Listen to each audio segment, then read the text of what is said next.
and we're not worried about Joker because I think between Abu Dhabi and the start of the season, and maybe 5 games in, he was getting himself into shape, but he got into shape obviously. But that was a tough start for Jamal Murray. Jamal was not in shape. He was not in shape at the Olympics, and so now the second thing to remember is go back to what David Adelman said when they officially announced him. Mm-hmm. I'm going to talk to guys. They've got to be ready to go from the jump, and that may be. I don't know what you think, but Adam, but I think that's maybe a sign of respect for what the head coach, a new head coach, is saying. Listen, we got to do this from the jump this year, not 20, 25 games in. Oh, there's no question about it. And I'm glad you flagged David Adelman because he absolutely said it in no uncertain terms. And he even said not just being ready to go in terms of what did you do this offseason to add to your game, but even just being in shape, which is the bar minimum for what you expect of guys coming in. Called that out from the team. But we also heard it from Nikola Jokic in his exit interviews and at the end of the year of, hey, maybe we weren't ready to hit the ground running. I think the team felt it last year. They got a rhythm at the end of the year and came up just a little bit short. And I have to imagine one of the things they all reflected on was, did we start early enough in our process of coming together and all those things? And Jamal Murray, to me, is a leader of this team, needs to be a leader of this team. And I think he has internalized that message. Some of the things I've heard is that he personally has taken on that responsibility this year of I've got to get guys together and make sure that we become a unit earlier on the year so that we're not trying to scramble at the end to get everything together. So who else involved in this? Yeah, so the guys that went out, I'm told, Peyton Watson, Aaron Gordon, Bruce Brown, Cam Johnson, Zeke Naji, Hunter Tyson, wow, and a handful of other guys all made the trip. So Jamal, you look at that, Jamal that's too, all your Adam. starting lineup that's in town. That's not like at Eurobasket. Jamal Murray as well attended a day. Christian Brown was there but did not participate, but he flew out just to be with the guys, which tells you something. Wow. Who's organizing all this stuff? Who's rah Nuggets on this one, getting everybody to guess? This isn't the Nuggets. This isn't Adelman. There's got to be a player who's like making sure everybody's on the plane and has a hotel. I can't tell you because I don't know the answer to that of who was the guy that started the group chat message and say, hey, all of us, let's go out on this day. I can't tell you that. I will tell you that David Adelman was there in attendance, I'm told, as well as some of the other Denver Nuggets training staff. So I think this was a thing that happened either organically or somebody kind of rallied it together. But when you get 8 or 9 guys bought in to doing something like that, I think it's meaningful. Hey, when you look, and we've talked about it, a lot about the changes they made, and the simplest term is, well, they're going for it this year with some of the free agents and the trade of Michael Porter and everything else. But there's been some heavy changes for the first time in a long time in the coaching staff as well. Yeah. And I'm not sure enough people talk about that, and I'm not sure they're talking about the significance of that. But I think some of the changes, and forget just David, because we got a test run of David right through the last 3 games and then the postseason. What do you think about some of the coaches changing? Is there anything that excites you there? Well, there's a lot that excites me. I think it's a double-edged sword. I think Michael Malone was a great coach. I mean, winningest coach in Denver Nuggets history, brought a championship here.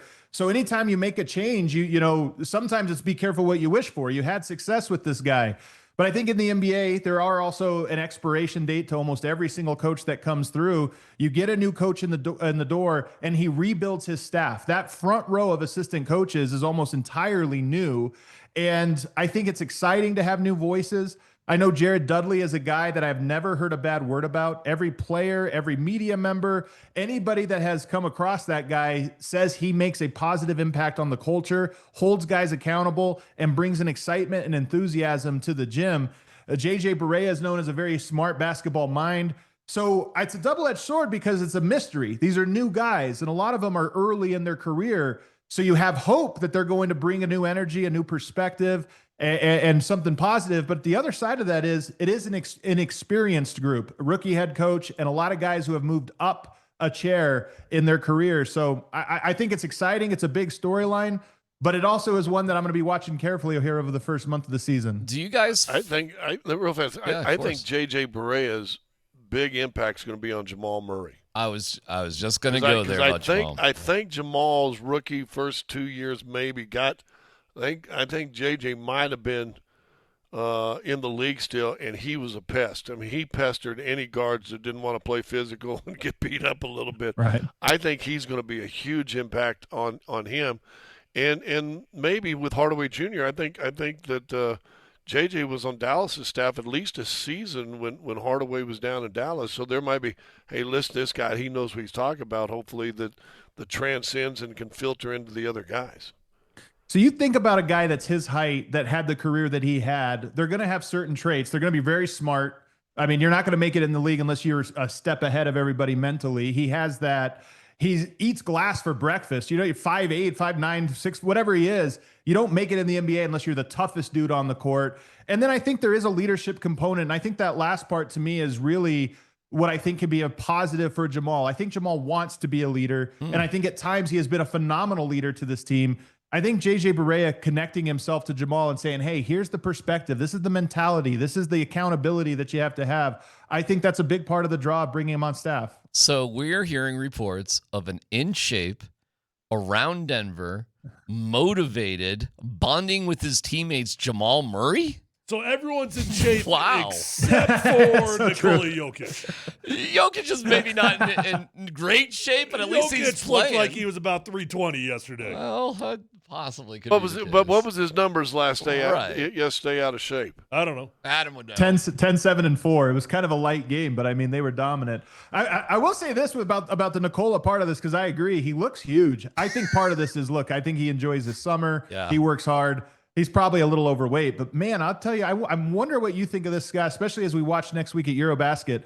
I think he's stronger than ever. And this makes sense. Like, you know, you add weight, you get old man strength as you go into the back half of your career, but he's moving guys around at a degree. He's always been strong, but he's getting one arm, shoving a guy 10 feet away and grabbing a rebound. And I wonder if that part at least is deliberate. Hey, I'm going to be a little bit stronger, maybe a little slower, but a little bit stronger on the block this year. Well, think about this. In the games they kind of struggled. What was the MO? And it started with the one Laker game in Denver.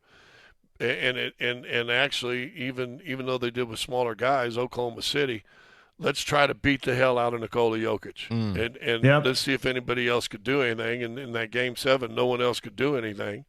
Didn't hurt that Porter was hurt, and it didn't help that Gordon was hurt either. But that was the MO. So if I'm Joker, I'm like, okay, I probably need to be a little bit stronger, but I don't need a beer belly. Well, we did see Joker throw down a reverse double clutch dunk and layup lines, though. We did see that.